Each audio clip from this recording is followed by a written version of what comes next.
અરે ભાઉ દીદી, આજે 25 ડિસેમ્બર છે, તમે ભૂલી ગયા? વાહ ભાઈ વાહ, આજના દિવસને અનુરૂપ આ મસ્ત મજાનું ગીત સાંભળ્યા પછી હવે આપણી સાથે બધા જ બાલ દોસ્તો તેમજ રાજકોટની સંત શ્રી આશારામજી પબ્લિક સ્કૂલના બાલ દોસ્તો પણ જોડાઈ રહ્યા છે. અને એ પણ પોતાની અવનવી કૃતિઓની સાથે. ચલો ભાઈ, આપણે વધુ વાતો પછી કરીશું. એ આપણને સરસ મજાનું લોકગીત સંભળાવવાના છે. ભલા ભાણી જેડા સરોવર જાઉં ત્યાં ઢોલે રમે, હે ભલા ભાણી જેડા સરોવર જાઉં ત્યાં ઢોલે રમે.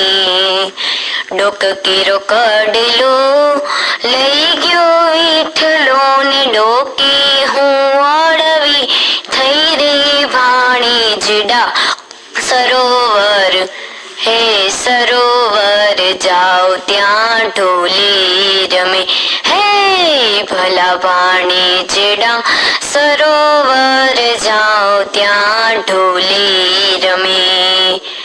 કાન કેરા કુંડળ લઈ ગયો વિઠલો ને કાને હું અડવી થઈ રે ભાણી જેડા સરોવર, હે સરોવર જાઓ ત્યાં ઢોલે રમે, હે ભલા ભાણી જેડા સરોવર જાઓ ત્યાં ઢોલે રમે. નાક કેરી નથડી લઈ ગયો વિઠલો ને નાકી હું અડવી થઈ રે ભાણી જેડા સરોવર, હે સરોવર જાઓ ત્યાં ઢોલે રમે. ભલા ભાણી જેડા સરોવર જાઓ ત્યાં ઢોલે રમે. પગ કેરા કડલા લઈ ગયો વિઠલો ને પગે હું અડવી થઈ રે ભાણી જેડા સરોવર, હે સરોવર જાઓ ત્યાં ઢોલે રમે, હે ભલા ભાણી જેડા સરોવર જાઓ ત્યાં ઢોલે રમે, હે ભલા ભાણી જેડા સરોવર જાઓ ત્યાં ઢોલે રમે. આપણે હમણાં જ વાત કરી રહ્યા હતા કે આજે ભગવાન ઈસુ ખ્રિસ્તનો જન્મદિવસ છે. પણ આપણા બાલ દોસ્ત કરણભાઈ, હા, એ કહે છે કે ભારતીય સંસ્કૃતિમાં જન્મદિવસ મનાવવાનું કેવું મહત્વ છે. तो चलो सामड़ी लइए। आज की भौतिक पार्श्व जातीय अंधानुकरण की परंपरा तो ऐसी चल पड़ी है कि जितने वर्ष उम्र हो उतनी मोमबत्तियां केक में लगाई जाती है। भारतीय संस्कृति में जन्मोत्सव दिखने में सामान्य किंतु प्रभाव में संस्कारवान है। उसे ठीक तरीके से मनाया जाए तो आनंद और उत्साह जगेगा। जन्मदिन कैसे मनाना चाहिए? हल्दी, कुमकुम, गुलाल, सिंदूर आदि मांगलिक द्रव्यों से चावल रंग ले और स्वस्तिक के आकार में सजाए। फिर जितने वर्ष की आयु हो उतने दीपक स्वस्तिक के ऊपर जलाए। आपके मित्र एक एक दो दो दीपक जलाए तथा आने वाले वर्ष का एक बड़ा दिया किसी बड़े बूढ़े सज्जन श्रेष्ठ व्यक्ति से जलवाए। शुभ संकल्प करे कि आने वाला वर्ष बीतने वाले वर्ष की अपेक्षा में अधिक प्रकाशमय, सुखमय, ज्ञानमय हो। पृथ्वी, जल आदि तुम्हारे लिए सुखदायी हो, मित्र तुम्हारे लिए सुखद हो। ऐसी शुभ भावना करते हुए उपस्थित मित्रगण हाथ में थोड़े से चावल और पुष्पों से आपको शुभकामनाएं दे। जीवन का प्रत्येक वर्ष दीपक के समान प्रकाशवान रहे ऐसी भावना करे। जन्मदिन पर बड़ों को प्रणाम करके उनका आशीर्वाद प्राप्त करे। पार्टियों आदि में फालतू खर्च न करके गरीबों, अनाथों में फल, भोजन, वस्त्र आदि को वितरित करे। पेड़ पौधे आदि को लगाए और संकल्प करे कि हमें अपना शुभ कार्यों से अपने माता पिता, समाज एवं राष्ट्र का गौरव बढ़ाएंगे। इस तरह से हमें अपना जन्मदिन मनाना चाहिए। ભાઉ દીદી, આ કરણભાઈએ જે રીતે કહ્યું ને, અમે પણ એવું જ કરીએ છીએ. ઘરમાં મીણબત્તીને ઓલવતા નથી પણ દીવો પ્રગટાવીએ છીએ. અરે વાહ ભાઈ વાહ, ખૂબ સરસ મજાની વાત તૃપ્તિ દીદી કરી રહ્યા છે, પણ હવે આ કરણભાઈના દોસ્ત બીજા કરણભાઈ રાહ જોવે છે. હા, જે આપણને કેટલાક ઉખાણા સંભળાવવાના છે. તો બાલ દોસ્તો તૈયાર થઈ જાઓ. तो चलिए शुरू करते हैं. ये रही मेरी पहली पहेली. गोल गोल कर है मेरा हर कमरे में रस, जो ही मुंह में रखोगे हो जाओगे मस्त. बताइए इसका सही जवाब क्या होगा? इसका सही जवाब मुझे पता है. इसका सही जवाब है जलेबी. बिल्कुल सही जवाब. तो चलिए मेरी दूसरी पहेली. धरती में मैं पैर छिपाता, आसमान में शीश उठाता, टिकता हूँ पर चल नहीं पाता, पैरों से यूं भोजन खाता. बताइए इसका सही जवाब क्या होगा? क्या इसका जवाब मनुष्य है? गलत जवाब है. બોલો બોલો. क्या इसका जवाब मैं बताऊं? हाँ बताओ.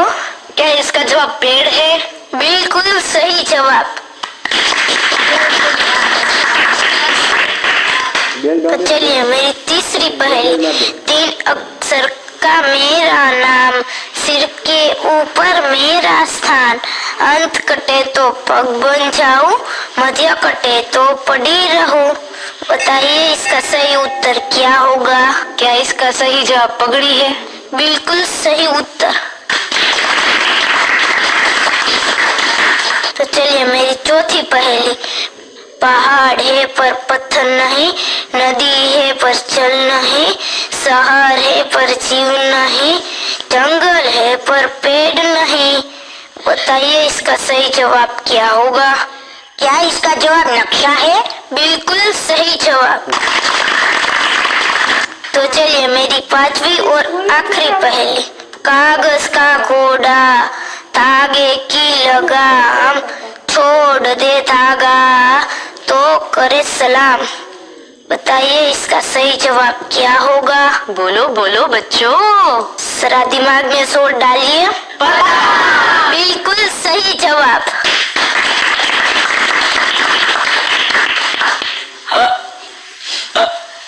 અરે અરે ભાવ દીદી, આ તમને શું થવા માંડ્યું? અરે પાણી આપો પાણી. અરે હું સમજી ગઈ. તમે આ સમજી ગયા. આયુષીબેન માઇક પાસે ગોઠવાઈ ગયા છે અને એ આપણને જેના વિશે વાત કરવાના છે ને, બાલ દોસ્તો ભાવ દીદીએ એનો તમને ડેમો આપી દીધો. તો આયુષીબેન તમે આજે અમને શું સંભળાવવાના છો? હેડકી કેવી રીતે આવે છે? જ્યારે આપણને હેડકી આવે છે ત્યારે આપણને એવું લાગે કે કોઈ આપણને યાદ કરી રહ્યું છે, પણ ના, આની પાછળ એક વૈજ્ઞાનિક કારણ છે. હેડકી છે તે બધાને આવતી હોય છે, તે એક સામાન્ય વાત છે. પહેલા તો આપણે આપણા શ્વસન તંત્ર વિશે થોડું જાણીએ. આપણે નાસિકા છિદ્ર દ્વારા શ્વાસ લઈએ છીએ. નાસિકા છિદ્રમાંથી શ્વાસ નાસિકા કોટરોમાં જાય છે. નાસિકા કોટરોમાંથી હવા ફેફસાઓમાં પહોંચે છે. ફેફસાઓની નીચે એક પડદા જેવી રચના હોય છે, જેને ગુજરાતીમાં ઉરોદરપટલ અને અંગ્રેજીમાં ડાયાફ્રામ કહેવામાં આવે છે. તે ઉરસગુહાની તળિયે આવેલું હોય છે. ઉરોદરપટલનું કામ શું હોય છે? તેનું પહેલું કામ એ હોય છે કે તે આપણા પેટ અને ફેફસાઓને અલગ રાખે છે. તેનું બીજું કામ એ હોય છે કે જ્યારે વધારે હવા આપણા શરીરમાં આવે ત્યારે ઉરોદરપટલ નીચું જઈને સંકોચાય છે, ત્યારે આપણા ગળાની અંદર આવેલી સ્વર પેટી એટલે કે વોકલ કોર્ડ બોક્સની અંદર એક ડિલિસ તરીકેની વસ્તુ હોય છે, જે બંધ થઈ જાય ત્યારે આપણો અવાજ સ્વર પેટીમાં ભટકાઈને બહાર નીકળે છે. ત્યારે અવાજ આપણે સંભળાય છે, જેને આપણે હેડકી કહીએ છીએ. તો હેડકી છે તે તમામ ઉંમરના લોકોને આવતી હોય છે. તે ગર્ભાશયમાં પણ જોવા મળે છે. પુરુષો અને સ્ત્રીઓમાં તે સમાન રીતે અસર કરે છે. પુરુષોને લાંબી અને અવ્યવસ્થિત હેડકી આવવાની વધુ શક્યતા હોય છે. મનુષ્યની સાથે સાથે બિલાડીઓ, ઉંદરો, સસલા અને કૂતરાઓમાં પણ હેડકી જોવા મળે છે. પણ ઉરોદરપટલ શું કામ સંકોચાય છે?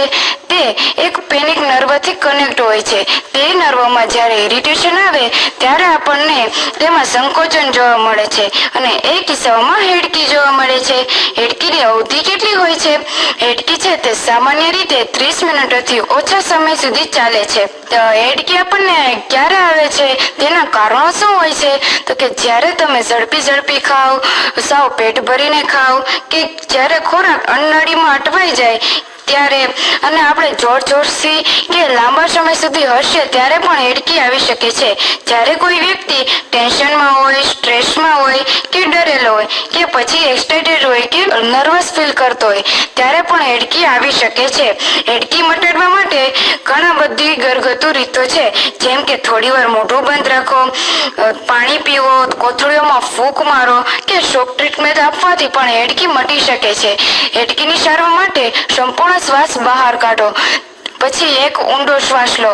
તે સમય દરમિયાન એક બીજો નાનો શ્વાસ લો, તેને પણ 5 સેકન્ડ સુધી રાખો. પછી થોડીવાર બાદ 5 સેકન્ડ બાદ બીજો નાનો શ્વાસ લો, તેને પણ 5 સેકન્ડ સુધી પકડી રાખો, અને સંપૂર્ણ શ્વાસ છોડ્યા બાદ એડકી મટી જશે. એટલે ભાવ દીદી, હવે તમને એડકી આવે ને તો મને ફોન નહીં કરતા, હું યાદ નહીં કરતી હો, ઊંડા શ્વાસ લઈ લેજો. તૃપ્તિ દીદીએ સાચી વાત કહી દીધી ભાઈ. હવે આપણી વચ્ચે પહોંચી ગયા છે રોનિતભાઈ. આપણે જાણીએ છીએ કે તુલસી એક છોડ છે. એ એવો છોડ છે કે જેની તુલનામાં કોઈ પણ છોડ આવતો નથી. તુલસીને ઘરના આંગણામાં રાખવાથી નકારાત્મક શક્તિ દૂર થાય છે. તુલસીને ઈશાન ખૂણામાં રાખવાથી ધન સંપત્તિ વધે છે.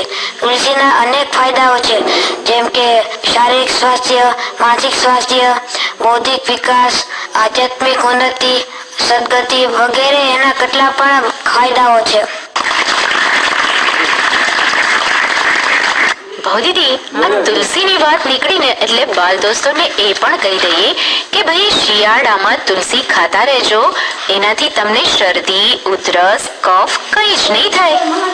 ચાલો મારે પણ ઉકાળો બનાવવાનો છે તુલસીનો. આજનો કાર્યક્રમ અહીંયા પૂરો કરીએ. પણ જતા બાલ દોસ્તોને આ સરસ મજાનું ગીત સંભળાવી દઈએ ને, એ પહેલા બાલ દોસ્તોની વિદાય લઈ લઈએ અને કહી દઈએ કે આજના શ્રોતા મિત્રો, આપ સાંભળી રહ્યા હતા બાલ મિત્રોનો માનીતો કાર્યક્રમ એન ઘેન દેવા ઘેન.